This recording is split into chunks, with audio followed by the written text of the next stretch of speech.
The apartment was too quiet for a man who claimed he loved his family. Claire Morgan noticed it just after midnight, when the city outside their Manhattan high-rise was still alive, but their home felt hollow. The lights were dimmed the way Julian liked them. The glass walls reflected the skyline like a polished lie, perfect, distant, untouchable. Julian didn't come home. No text, no missed call, no excuse that needed correcting. Claire sat alone at the kitchen island, her laptop closed, her phone face down beside a cold cup of coffee. She wasn't angry. Not yet. What settled in her chest was something far more dangerous: clarity. For years she had learned the patterns, the late meetings that never showed up on calendars, the business trips that didn't align with board schedules, the way Julian's voice softened only when he thought no one important was listening. Tonight, those patterns aligned too neatly to ignore. Still, she didn't search his location. She didn't call hotels. She didn't scroll through social media hoping to catch a glimpse of a woman's shadow in the background of someone else's photo. Instead, Claire opened her laptop. There was a single document she hadn't touched in months. A plain file, no dramatic title, no emotional language, just facts, dates, decisions, signatures. She reread one line, then another. Her fingers hovered over the trackpad for a long moment. Then she deleted one sentence. That was all. From the hallway, small footsteps padded toward the kitchen. Her son stood there, half asleep, clutching his blanket. "Is Dad working again?" he asked softly. Claire knelt down, brushed his hair back, and smiled in a way that didn't frighten him. "Yes," she said. "Go back to sleep." When she tucked him in, she stayed longer than usual, watching the slow rhythm of his breathing, memorizing the way safety felt when it was still possible. Back in the kitchen, the clock ticked past 1 a.m. That was the moment Claire understood something Julian never would. A man who believes he owns everything never imagines the night his wife stops waiting. And when Julian finally walked through that door the next morning, he would have no idea that he'd already lost far more than a marriage. Julian came home just after sunrise, smelling of expensive soap and impatience. Claire heard the lock turn before she heard his footsteps, the sound sharp in the quiet apartment. He paused, as if rehearsing an apology he would never deliver.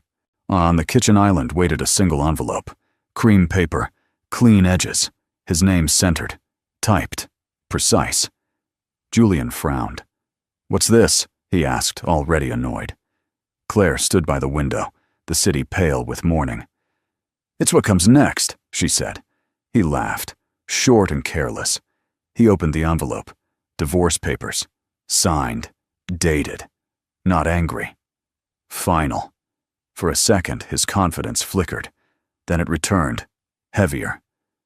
"You think this scares me?" he said. "You don't have leverage, Claire. You don't have money. You don't have counsel." She turned slowly. Her voice stayed even. "I don't need fear to be effective." Julian's phone buzzed. A message he ignored. He set the papers down like clutter. "You'll regret this," he said. "I can end you with a call." Claire nodded once, as if agreeing with weather. "You already tried." He stepped closer, lowering his voice. "You leave with nothing. I made sure of that." "I know," she replied. That certainty unsettled him. He scanned the room, searching for drama, tears, something to dominate. There was nothing. Only space. From the hallway, their son's door opened a crack. Claire lifted a hand, gentle. "Stay in your room," she said softly. The door closed. Julian scoffed. "Dragging a child into this now?" "I'm keeping him out of it," Claire said. "There's a difference." He gathered his jacket. "My lawyer will bury you." "Use whoever you like," she said. "Just don't reuse the one from last year." He froze. "What?" She didn't explain. She placed the pen beside the envelope, aligning it with care. "Sign when you're ready. Or don't. It changes nothing." Julian left without another word, unconvinced the silence meant surrender. Claire waited until the elevator chimed. Then she sat, opened her laptop, and pressed send on a message written months ago. The morning light filled the room. The war had begun. The truth didn't arrive with evidence, screenshots, or confrontation. It arrived quietly, wrapped in a child's voice that didn't know how to lie. That afternoon, Claire picked her son up from school earlier than usual. He sat in the back seat, swinging his legs, humming a tune he'd learned in music class. The city moved around them, traffic lights, pedestrians, the steady pulse of Manhattan life continuing as if nothing had shifted. "Mom," he said suddenly, staring out the window, "Dad smells different lately." Claire's hands tightened on the steering wheel. She didn't look back. "Different how?" "Like the hotel soap," he said. "The one with the gold label." Her heart skipped, sharp but contained. Julian always thought children noticed nothing. He was wrong. "When did you smell that?" she asked, keeping her tone light. The boy shrugged. "That night, he didn't come home. He hugged me the next morning before school. He said he was tired." Claire felt something settle inside her. Not pain, not shock. Confirmation. At home, she made dinner as usual. No tears, no shaking hands. Routine was a form of protection. While the pasta boiled, her son sat at the counter, drawing with colored pencils. He held up a picture. "This is you," he said, pointing to a small figure with a cape. "This is me, and this is Dad, but he's far away." Claire smiled, the kind of smile mothers learn to master. "Why is he far?" the boy thought carefully. "Because he was with the lady who laughs too loud." The room went still. Claire crouched to his level, steady, controlled. "You didn't do anything wrong," she said, "and you don't need to remember that." He nodded, already moving on. "Can we watch a movie later?" "Yes," she said. "Of course." That night, after her son fell asleep, Claire sat alone in the living room. The city lights flickered beyond the glass, indifferent. She replayed the words in her mind, not as a wound, but as data. Julian's betrayal was no longer suspicion, it was fact. And facts, unlike emotions, could be handled. She opened her laptop and added one final line to her file. Not about the affair, about timing. The most dangerous thing Julian had done wasn't cheating. It was underestimating the woman who listened when everyone else spoke, and the child who told the truth without knowing it would change everything. Sloane Carter had learned to recognize victory by atmosphere. It was the quiet luxury of the hotel suite, the kind that didn't need logos to announce itself. Floor-to-ceiling windows, heavy curtains, a city view that made everything below feel smaller. She stood barefoot on the cool floor, wrapped in a robe that wasn't hers, watching Julian fasten his cufflinks in the mirror. He looked powerful in the morning light, relaxed, unbothered. That was how she knew she was winning. "You didn't go home last night," she said casually, testing the weight of the words. Julian smiled, not turning around. "I had meetings." Sloane laughed softly, the way she'd learned to laugh. Light, unthreatening, agreeable. She stepped closer, resting her chin briefly on his shoulder. He didn't pull away. That mattered. In her mind, the future was already rearranging itself. No more hiding. No more waiting. She imagined walking beside him through public spaces, not behind him. She imagined the woman she was replacing, quiet, invisible, already erased. Julian checked his phone. No messages from Claire. He noticed, and relaxed even more. "She didn't fight," he said, almost amused.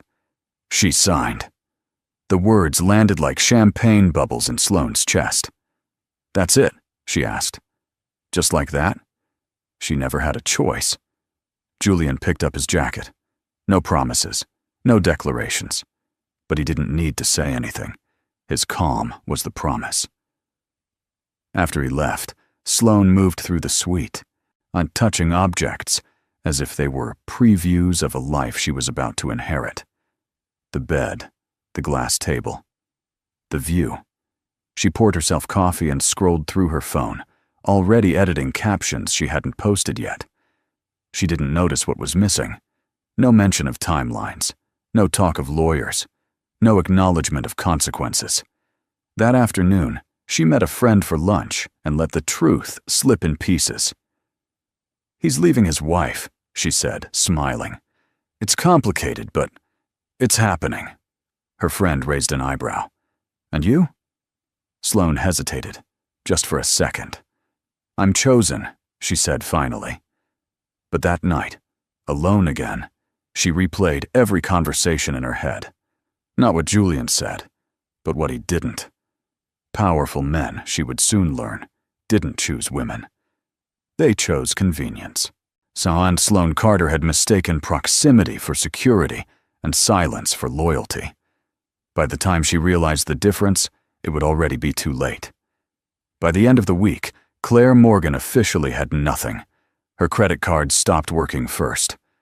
One by one, quiet and efficient, as if money itself had decided she no longer existed. At the grocery store, the terminal beeped softly. Declined. At the pharmacy, the same sound. Declined again. The cashier avoided her eyes, embarrassed on her behalf. Claire thanked her anyway. At home, she logged into the joint accounts. Locked. A message waited in her inbox from the family office. Polite, rehearsed, final. All discretionary access had been suspended, pending legal clarification. Julian didn't call to explain. He didn't have to. This was how he fought. Not with shouting, not with cruelty that left marks, but with systems. With silence, with pressure that made people fold on their own. The lawyer they had shared for years declined to represent her. "Conflict of interest," he said, voice tight. Claire understood what that meant. Julian had already been there first. That night, she packed a single suitcase, not because she was leaving immediately, but because she needed to know she could. Documents, photos, her son's favorite book, essentials only. Survival required clarity. Her son watched from the doorway. "Are we moving?" he asked. "No," Claire said gently. "We're just organizing." He accepted that answer the way children do, completely, without suspicion. When Julian returned briefly to collect more clothes, he barely looked at her. "I'll have my attorney handle communication," he said. "You'll receive terms," Claire nodded. "I expected that." "You should," he replied. "You don't have leverage anymore." That word again. Leverage. He said it like truth, like gravity. After he left, Claire sat at the kitchen table long after her son fell asleep. The apartment felt different now. Smaller. Exposed. She allowed herself one moment to feel it. The isolation, the unfairness, the sheer imbalance of power. Then she stood up. Claire opened her laptop, powered by borrowed Wi-Fi and quiet resolve. She didn't search for sympathy. She didn't search for rescue. She searched for records. Because while Julian believed she had no exit, Claire understood something he never had. An exit doesn't appear when someone gives it to you. It appears when you remember where the walls actually are, and which ones were never real to begin with. 7 years earlier, Julian Morgan had been in a hurry. The company was expanding fast back then. Investors were impatient. Lawyers rotated in and out of glass conference rooms, sliding documents across polished tables. Julian signed most of them without reading past the first page. That was his habit. Speed over caution, confidence over detail. Claire remembered that day clearly. They had been sitting side by side in a boardroom overlooking Midtown, the city bright and ambitious below them. Julian had been distracted, checking his phone, nodding while someone explained clauses he assumed were irrelevant. "This one's standard," the attorney said. "Just a formality." Claire had looked at the document longer than anyone else in the room. Not because she distrusted the lawyer, but because she understood people. She knew how power aged, how success changed men who believed it would last forever. She had said nothing. Julian signed. Now, years later, Claire sat alone in a borrowed office space, scrolling through old files on her laptop. The Wi-Fi was slow, the chair uncomfortable, but the document was still there, scanned and saved in a folder Julian had never opened. It wasn't a prenup. It wasn't a divorce clause. That was why he'd ignored it. It was an internal ethics and governance agreement, drafted during the company's early funding rounds. Buried in legal language was a provision that tied executive authority to personal conduct, specifically, undisclosed conflicts of interest and misuse of company resources. Julian had assumed it applied to other people. Claire read the lines again, carefully. Not with anger, with precision. The dates aligned, the travel expenses, the off-book reimbursements, the business meetings held in places that had nothing to do with business. He hadn't just betrayed his marriage, he had exposed his company. Claire leaned back, closing her eyes for a moment, not to celebrate, to steady herself. This wasn't revenge, this was consequence. She copied the relevant sections into a new file, adding timestamps and references, everything traceable, everything clean. Julian believed he'd stripped her of leverage. What he hadn't understood was this. Leverage doesn't always come from money, or lawyers, or public sympathy. Sometimes, it comes from being the only person in the room who was paying attention when everyone else was distracted. Claire saved the file and shut the laptop. For the first time since the night Julian hadn't come home, she allowed herself a small, private smile. The game had changed, and Julian was still playing by rules he didn't realize no longer protected him. The boardroom on the 42nd floor was designed to intimidate. Glass walls, a long, polished table. The city stretched beneath them like proof of success. Julian Morgan had walked into this room hundreds of times, always certain it belonged to him. That morning, he took his usual seat at the head of the table, adjusted his jacket, and prepared to perform confidence. He didn't notice the silence right away. Normally, conversations buzzed before meetings began. Small talk, market gossip, quiet alliances forming. Today, no one spoke. Eyes lowered, screens glowed without purpose. Julian cleared his throat. "Let's get started." The CFO didn't open the presentation. Instead, she folded her hands. "Before we begin," she said carefully, "there are a few questions the board would like clarified." Julian smiled. Of course. A screen lit up behind him. Not charts, not projections, travel logs, expense summaries, dates highlighted in yellow. Julian's smile stiffened. "These reimbursements," a board member said, leaning forward. "Can you explain their classification?"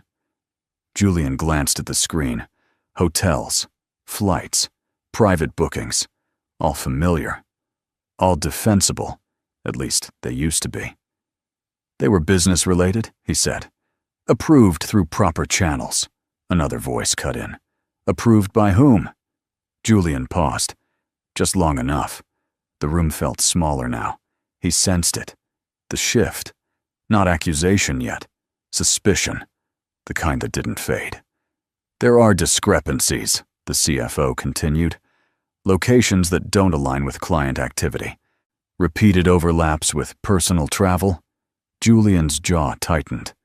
"Are you questioning my integrity?" No one answered immediately. That was worse. "Integrity isn't the question," the chairman said calmly. "Exposure is." Julian scanned the room, searching for allies, faces he'd promoted, people he'd trusted. None met his eyes. Claire wasn't there. That unsettled him more than the numbers. She should have been, defensive, panicked, scrambling. Instead, her absence felt deliberate, strategic. "We're not drawing conclusions," the chairman continued, "but until this is reviewed, certain authorities will be temporarily reassigned." Julian stood. "You can't sideline me based on speculation." "Based on risk," the chairman replied. The word landed hard. Julian gathered his things, every movement controlled, every breath measured. He left the room without looking back. Inside the elevator, his reflection stared back at him, polished, powerful, and suddenly unsure. For the first time in his career, Julian Morgan understood something fundamental. This wasn't a private problem he could bury. This was the beginning of a public fall, and he had no idea who had pushed the first piece. Sloane Carter felt the shift before anyone explained it to her. It began with silence. Julian's calls grew shorter, clipped, distracted. Texts that once arrived instantly now took hours. When they did, they carried no warmth, only logistics. "Busy." Later. "Can't talk." At first, she told herself this was temporary. Powerful men went through storms. She had expected turbulence. What she hadn't expected was to feel invisible so quickly. They met for dinner at a quiet restaurant overlooking the river. Julian arrived late, suit rumpled, phone already in his hand. He barely touched his food. "You okay?" she asked carefully. "I'm handling it," he said. "The board is being cautious. It'll pass." Sloane nodded, though something tightened in her chest. "Handling what, exactly?" He looked at her then, really looked, and for the first time, she saw calculation instead of desire. "It's complicated," he said. "You don't need to worry about it." The words landed wrong. She wasn't used to being dismissed. That night, alone in her apartment, Sloane opened her laptop and began searching. Articles, filings, corporate chatter. Nothing definitive, but enough fragments to raise questions. Temporary reassignment, internal review, risk exposure. Her stomach dropped. She thought of the future she'd already imagined. The invitations, the public appearances, the quiet power of being chosen. None of it appeared anywhere official. Her name was nowhere. Not attached to him. Not protected. The next morning, she called a lawyer she trusted. Framed it casually. "If someone is involved with a CEO during a separation," she asked, "does that create any standing?" The pause on the other end said everything. "No," the lawyer replied. "Not without documentation. Not without acknowledgement." Sloane hung up slowly. That afternoon, she texted Julian. "We need to talk about where this is going." The message stayed unread. For the first time, fear crept in. Not of losing him, but of realizing what she had never truly had. Access without security. Attention without commitment. A front-row seat to a collapse she couldn't control. She replayed every conversation, every promise implied, but never spoken. She had mistaken discretion for devotion, silence for strategy. Powerful men didn't share risk. They shared shelter only when it benefited them. As the city darkened outside her window, Sloane Carter finally understood the truth she had avoided since the beginning. She hadn't been chosen. She had been convenient. And convenience is always the first thing discarded when consequences arrive. Claire didn't plan to see Ethan Blake that morning. She had borrowed a quiet corner in a shared office near Midtown, the kind of place where freelancers worked with headphones on and no one asked questions. Her laptop was open, files neatly arranged, coffee cooling beside her. For the first time in days, her thoughts felt ordered. Then a familiar voice said her name. "Claire." She looked up, and there he was, older, broader at the shoulders, hair threaded with gray that suited him. Ethan Blake. The last man who had seen her work before she disappeared into marriage. They stared at each other for a moment, measuring time. "I didn't know you were back in this part of the world," he said. "I wasn't," Claire replied honestly. "Not until now." They sat across from each other, the space between them calm, uncharged. Ethan didn't ask why she was there. He didn't mention Julian. He didn't offer sympathy disguised as curiosity.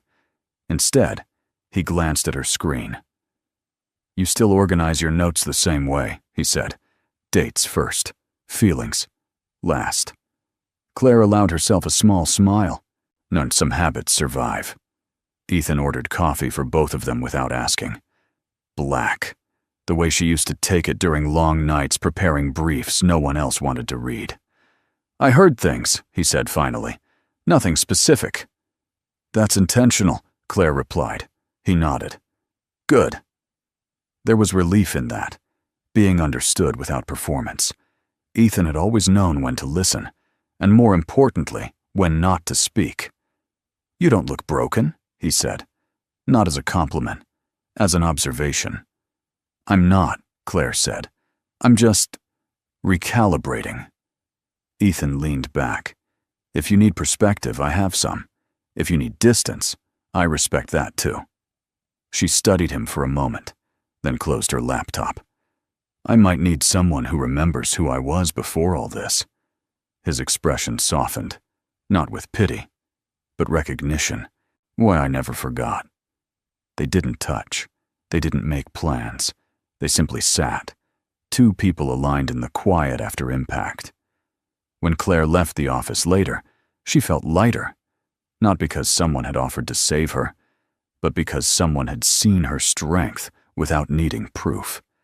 And that mattered more than she was ready to admit. Julian noticed the change in the smallest way possible. His card declined at a private car service he had used for years. Not dramatically. No raised voices. No scene. Just a polite pause, a quiet apology, and a request for an alternative payment method. He laughed it off. Systems glitched. People panicked too easily. But the pattern didn't stop. Later that day, his assistant informed him that 2 routine transfers had been flagged for review. "Compliance," she said. "Temporary. Standard procedure." Her voice was careful in a way it had never been before. Julian felt a tightness in his chest he refused to name. At the office, access that had once been automatic now required confirmation. His badge still worked, but doors opened more slowly. Permissions needed approvals. Conversation stopped when he entered rooms. This wasn't punishment.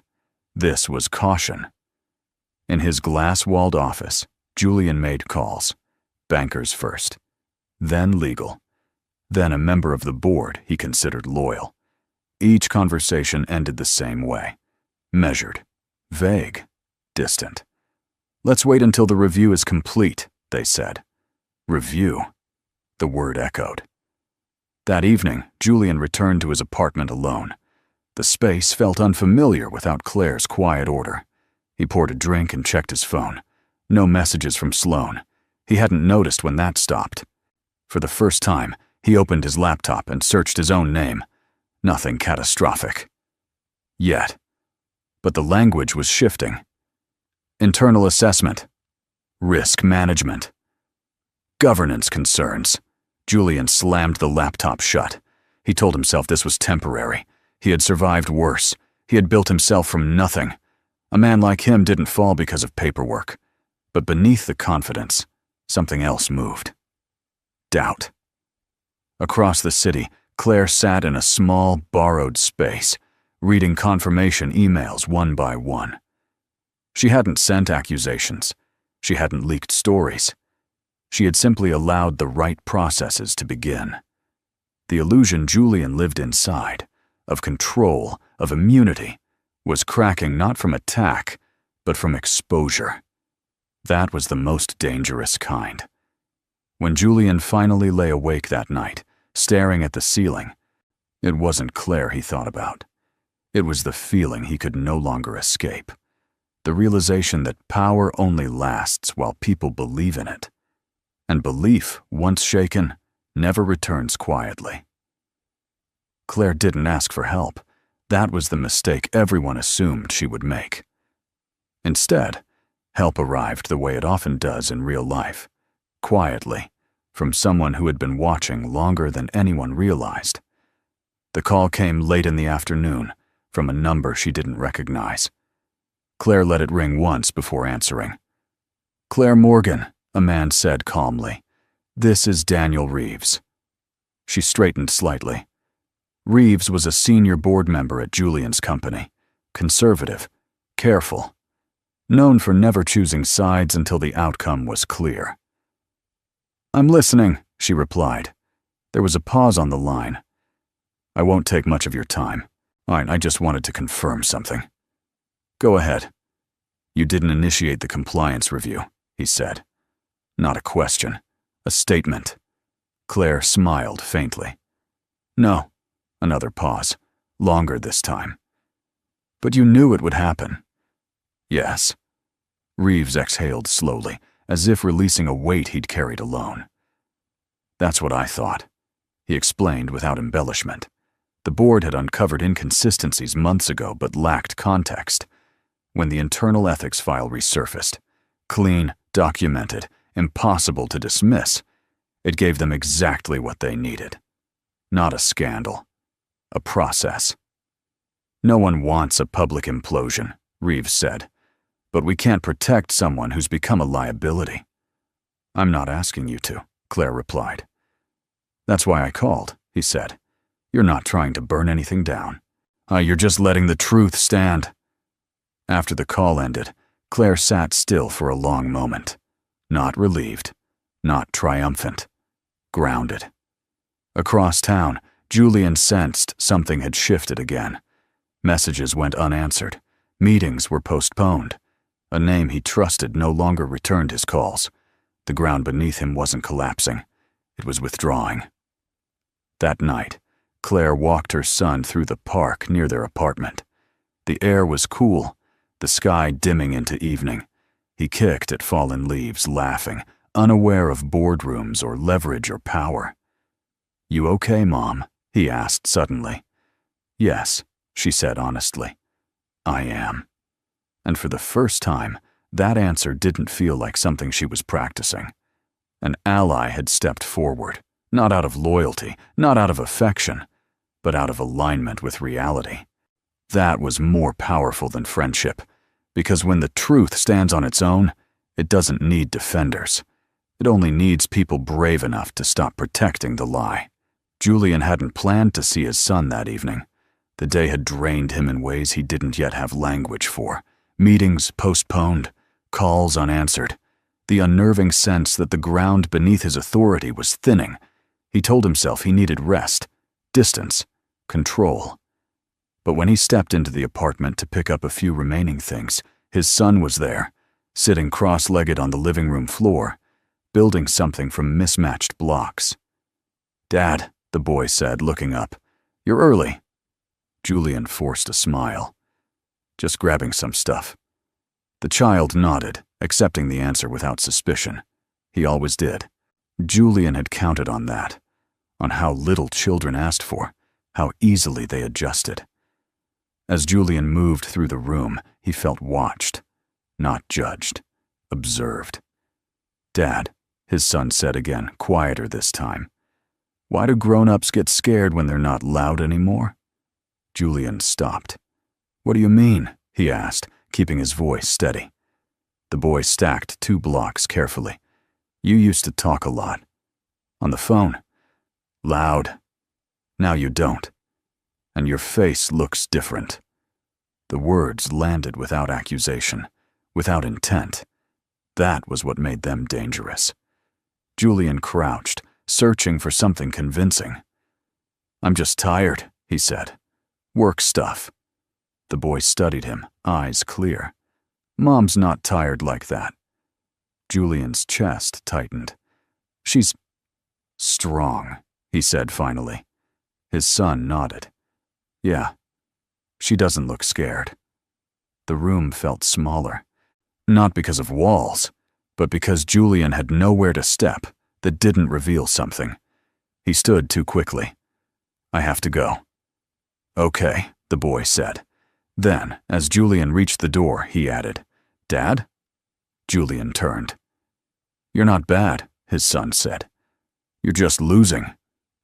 Julian left without responding. In the elevator, the words replayed, not as insult, not as shame, but as recognition. Boardrooms questioned strategy. Lawyers questioned exposure. But a child had named the truth without agenda. Losing wasn't about money or position. It was about the moment when even the people who once believed you were invincible could see the cracks. That night, Julian lay awake, staring into darkness. And for the first time, fear didn't come from the possibility of public ruin. It came from knowing that his son had already noticed the fall. Sloane Carter had always believed she was smart about timing. That belief was the only thing keeping her calm as the city outside her apartment shifted into night. She sat on the edge of her couch, phone in hand, scrolling through headlines that still avoided Julian's name, but danced close enough to feel dangerous. Internal review, temporary reassignment, governance concerns. None of it sounded final. Yet, Julian hadn't answered her last 3 messages. That was when Sloane understood something essential. When powerful men stop responding, it's not because they're busy. It's because they're deciding who is worth carrying forward and who is expendable. She opened a folder on her laptop. Screenshots, messages, receipts. Not collected out of malice, but instinct. Sloane had always known how to protect herself. She just hadn't expected to need protection from the man she thought she was winning. Her phone rang. Julian's name flashed on the screen. She answered immediately. "I was starting to think you forgot about me." His voice was controlled, stripped of warmth. "We need to be careful right now. Careful. Not we'll get through this. Not trust me." "Are they coming after you?" she asked. "They're asking questions," he said. "Which means you need to stay invisible." The word hit harder than any insult. "Invisible?" she repeated. "After everything?" "Sloane," he said sharply, "don't make this harder." Silence stretched between them. Then she spoke, slower, deliberate. "You never planned to include me."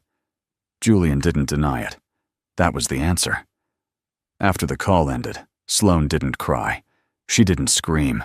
So she opened her laptop and began organizing the files with professional detachment. If she was going to disappear, it wouldn't be without securing her landing. The next morning, she requested a consultation with a legal advisor connected to the board. Not accusing, not dramatic, just factual. "I believe I may have information relevant to your review," she said calmly. Across town, Julian sensed the shift too late. A meeting he wasn't invited to. A name he hadn't expected to hear. Sloane Carter. By the time he realized what she'd done, the narrative was already changing. Not a jealous mistress. Not a scandal. A cooperating witness. Sloane had never loved Julian. She had loved proximity to power.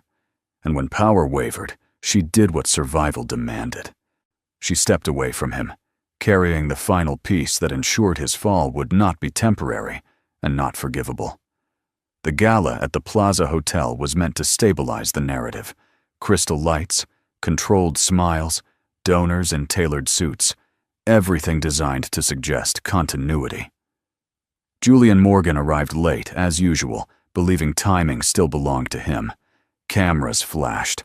Applause followed habit, not certainty. Claire wasn't on the guest list. That alone unsettled him. Inside the ballroom, the program moved smoothly. Speeches about innovation, toasts to leadership. Julian relaxed just enough to forget the tension in his jaw. He shook hands, delivered practiced warmth, and avoided eye contact with anyone who might ask real questions.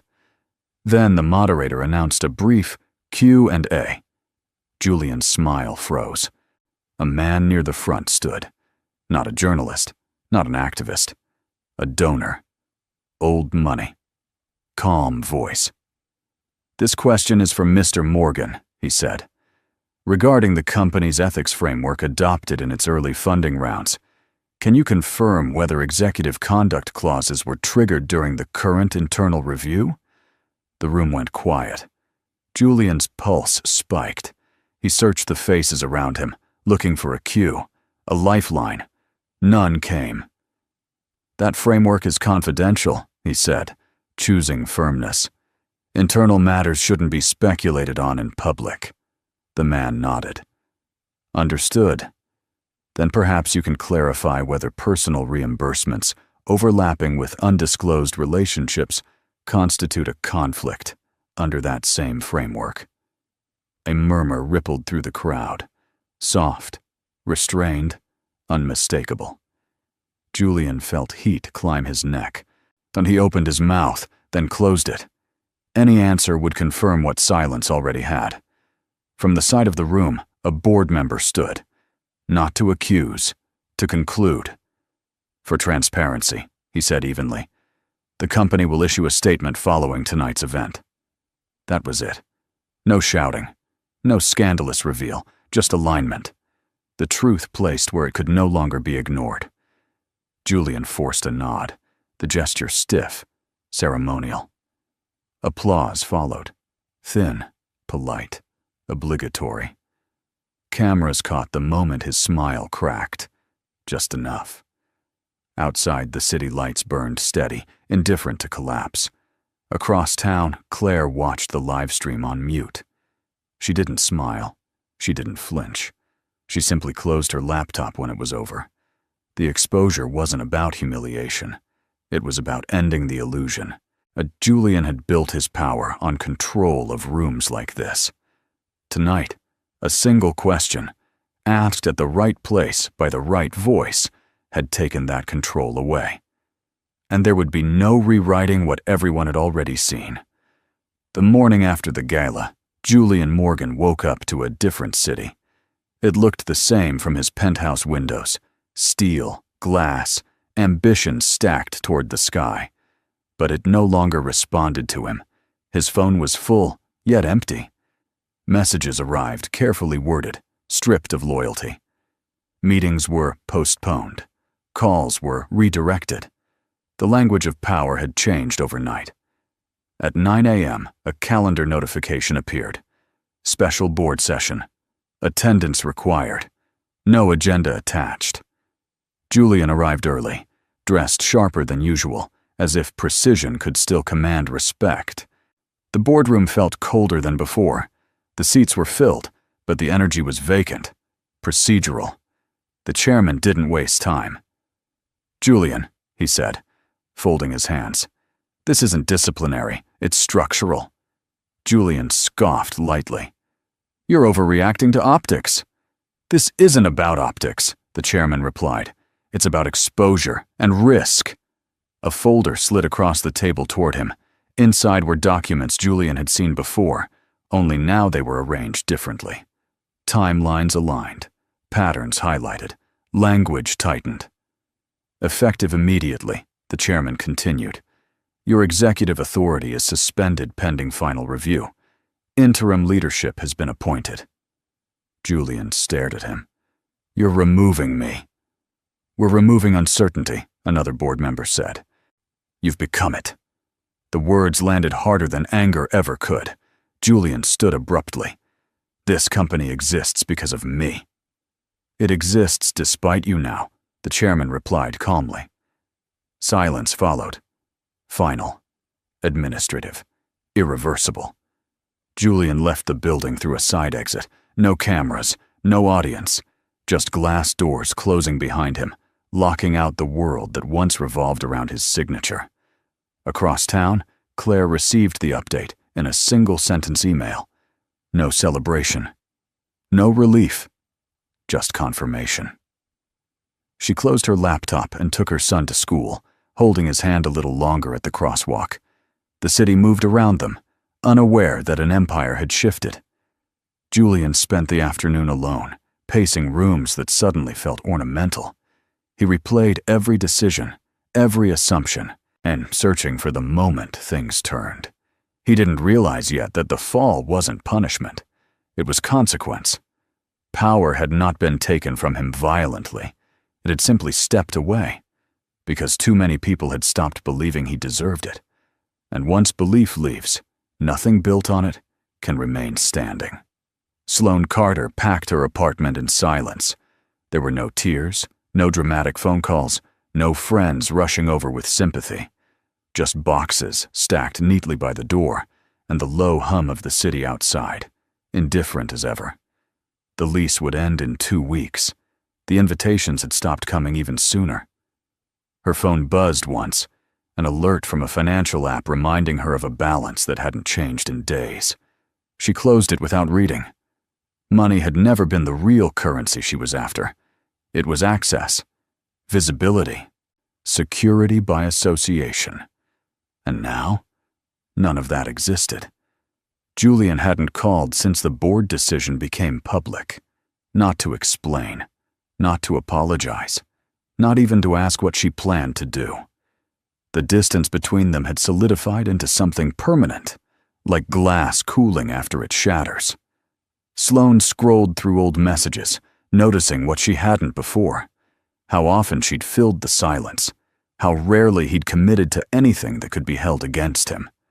No timelines, no promises, no shared risk. She closed the thread. At a cafe near the river, she met a recruiter who spoke politely but vaguely. "Your background is interesting," the woman said. "But given the circumstances, companies are being cautious." Cautious. The word followed Sloane everywhere now. That evening, she walked past a familiar hotel, the one where she'd once stood barefoot, believing she was stepping into a new life. The windows reflected her back at herself, composed, alone, unchanged. For the first time, she allowed the truth to settle without resistance. She hadn't been special. She had been useful. And usefulness has an expiration date the moment consequences arrive. Sloane returned home, sealed the last box, and left her keys on the counter. There was no victory to claim, no story to reshape. Cooperation had bought her distance from the fallout, but nothing else. No protection. No future written in anyone else's name. As she closed the door behind her, she understood the cost clearly. She had traded her integrity for proximity to power, and power had never intended to carry her through the fall. Outside, the city kept moving. New faces, new stories, new ambitions forming in places she would no longer enter. Sloane Carter walked away lighter than she'd expected, because once the illusion collapsed, there was nothing left to hold. And that, she realized too late, was the emptiest ending of all. Claire Morgan didn't feel victorious.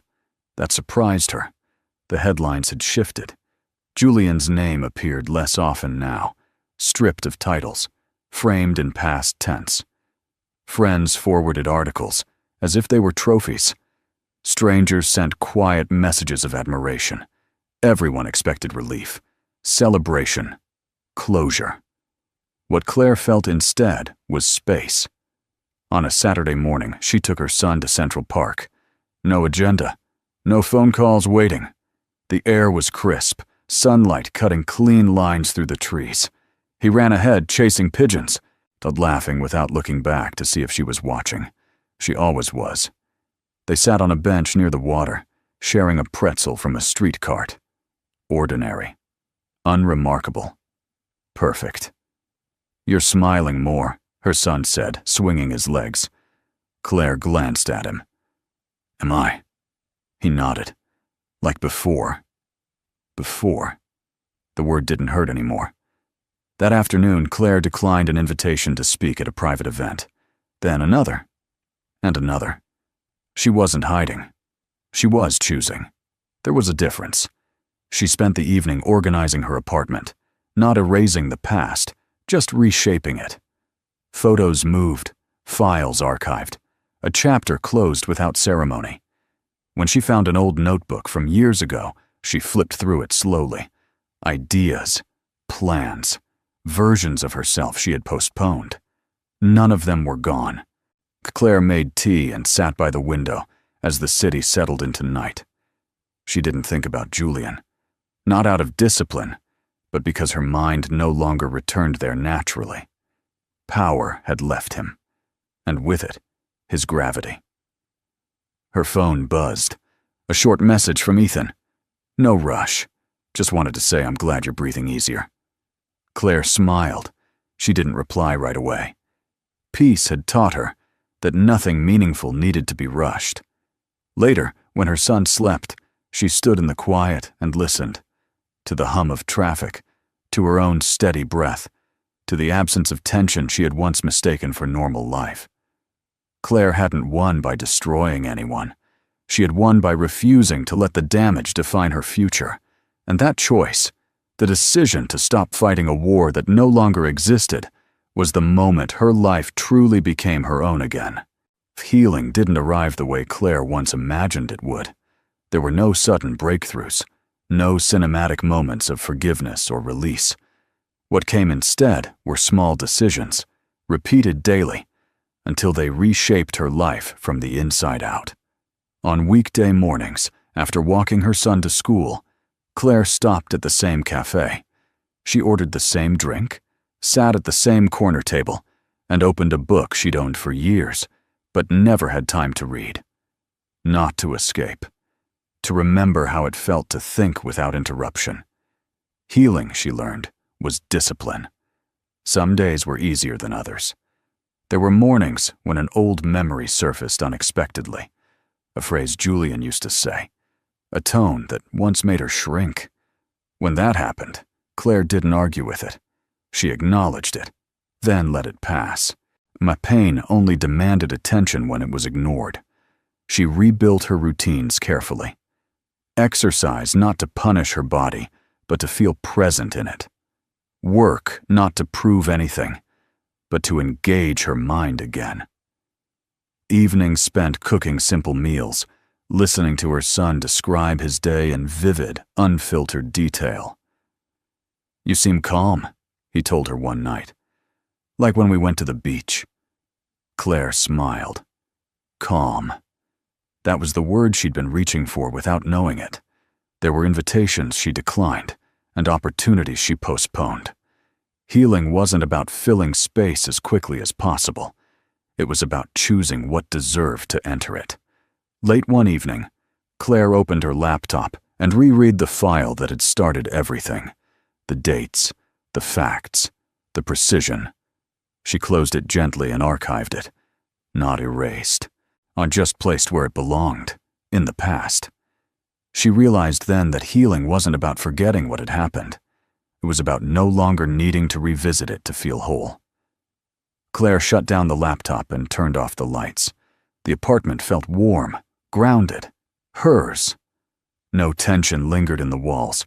No voices echoed where they didn't belong. Healing hadn't made her softer. It had made her clearer. And clarity, she understood now, was the strongest form of peace she had ever known. Claire hadn't been looking for love. That was the first difference. She noticed it on an ordinary evening, after her son had fallen asleep, and the apartment settled into its familiar quiet. Her phone buzzed, not with urgency, not with expectation, but with a message that didn't demand anything from her. It was Ethan. "I'm nearby. If you feel like walking, I'm free. If not, no worries. No pressure. No assumption." Claire considered it for a moment, then replied, They met on a quiet street, the city softened by dusk. Ethan didn't comment on how she looked or ask how she was holding up. He simply fell into step beside her, matching her pace without trying to lead. They walked without destination, past closed storefronts, under streetlights that hummed gently overhead. Conversation came in pieces, about work, about books, about nothing important. The ease surprised her. At one point, Claire stopped. "You know I don't need rescuing," she said, not defensively, but clearly. Ethan nodded. "I know. That's why I'm here." The words landed differently than promises ever had. Not an offer, a position. He told her about his own past mistakes, not as confessions, but as context. She shared parts of her story without editing it for comfort. There was no urgency to fix anything, no future being negotiated in advance. When they reached her building, Ethan didn't assume he was invited inside. He didn't linger. "I'll see you," he said. "Not soon. Not tomorrow. Just see you." Claire watched him walk away and felt something unfamiliar. Safety without dependence. In the weeks that followed, their connection grew quietly. Dinners, when schedules aligned, long conversations that ended without exhaustion. Her son liked him, not because Ethan tried, but because he didn't. One evening, as Claire tucked her son into bed, he asked, "Is Ethan staying?" "No," she said.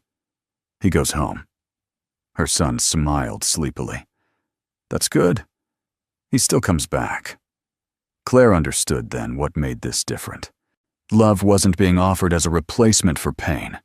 It was arriving as an addition to a life already rebuilt.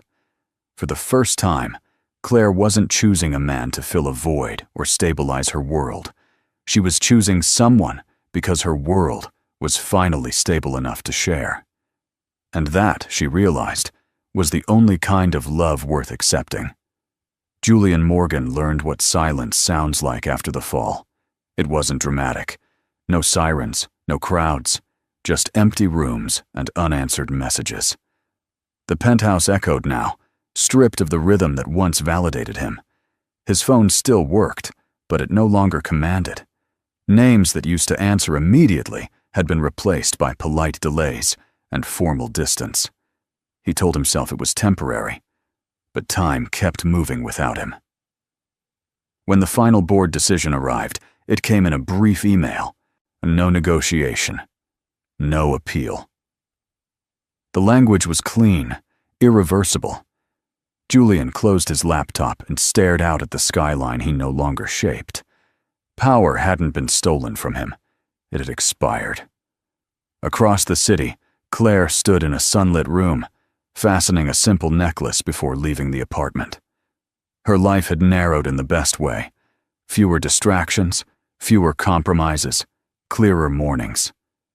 Ethan waited downstairs, leaning against the railing, patient and present. They weren't rushing anything. They didn't need to. Months later, on a quiet afternoon near the water, Ethan asked her a question without spectacle. No crowd, no performance, just certainty.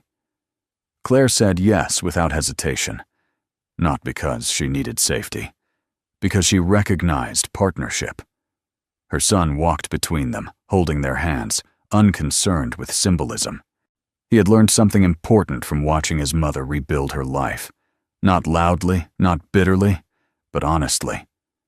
Julian heard the news eventually, not directly. It reached him the way everything did now. Filtered, distant, final. He felt something then that surprised him. Not anger, regret. Not for losing Claire, but for underestimating her. He had believed power meant possession, control, permanence. What he never understood was this: the things that matter most can't be owned, and the people who matter most can't be managed. Claire didn't win by taking anything from him. She won by keeping herself. Love returned to her life not as rescue, but as recognition. Peace arrived not as escape, but as alignment. And justice didn't roar. It settled quietly, exactly where it belonged. Julian lived with the consequences of his choices. Claire lived with the rewards of hers. In the end, what remained was simple. One man lost everything he thought defined him. One woman gained everything she had always been. So, this is where the story quietly closes. And if you're still here with us right now, truly still here, then something in this journey touched you, maybe more deeply than you expected.